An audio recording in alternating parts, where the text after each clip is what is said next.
જેટકો વીજ હેલ્પ પર પરીક્ષામાં ન્યાય ના મળતા ઉમેદવારોએ લોહી વહેવડાવ્યું। ધોરાજી પ્રાંત કચેરીએ આવેદનપત્ર પાઠવેલને ન્યાય તાત્કાલિક મળે તેવી માંગ કરાઈ। જેટકો વીજ હેલ્પર ઇલેક્ટ્રિક આસિસ્ટન્ટની પરીક્ષામાં અલગ અલગ નિયમથી પરીક્ષા લેવાયેલ અને ત્યાં જૂનાગઢ સર્કલના ઉમેદવારને અન્યાય થયેલ તેમની વારંવાર રજૂઆત કરેલ।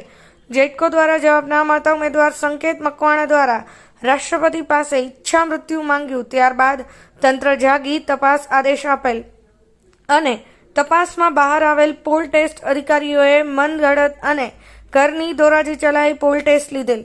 રજૂઆતના 2 મહિના અને રિપોર્ટ થયો તેનો 1 મહિનો જેવો સમય થઈ ગયો છતાં યોગ્ય નિર્ણય ન આવતા મુખ્યમંત્રીને લોહીથી આવેદનપત્ર પાઠવી ન્યાય માંગ્યો છે। નયનભાઈ રાવરાણી, પાટણ ન્યૂઝ 24, પાટણ।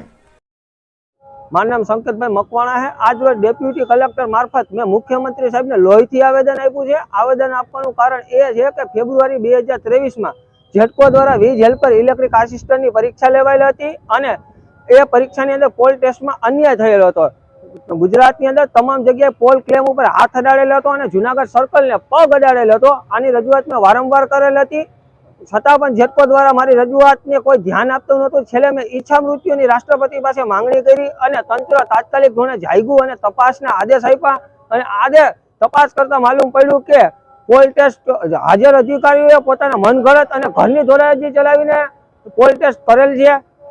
છતાં આજે 1 મહિનો થઈ ગયો છે અને રજૂઆતના 2 મહિના થઈ ગયા અને પરીક્ષાનું 1 વર્ષ થઈ ગયું છતાં પણ કોઈ નિરાકરણ આવ્યું નથી। જેટકો દ્વારા અમને કહેવામાં આવે છે કે શાંતિ રાખો, પણ 1 વર્ષથી અમે તૈયારી કરી રહ્યા છીએ, 1 વર્ષથી રાહ જોઈ રહ્યા છીએ। બેરોજગારીના કારણે માનસિક હતાશ થઈ ગયા છીએ અને જેટકોના ઘોર અન્યાયના કારણે અમે નિરાશ થઈ ગયા છીએ। તો મુખ્યમંત્રી સાહેબને મારી અપીલ છે કે તાત્કાલિક ધોરણે અમને ન્યાય આપવામાં આવે।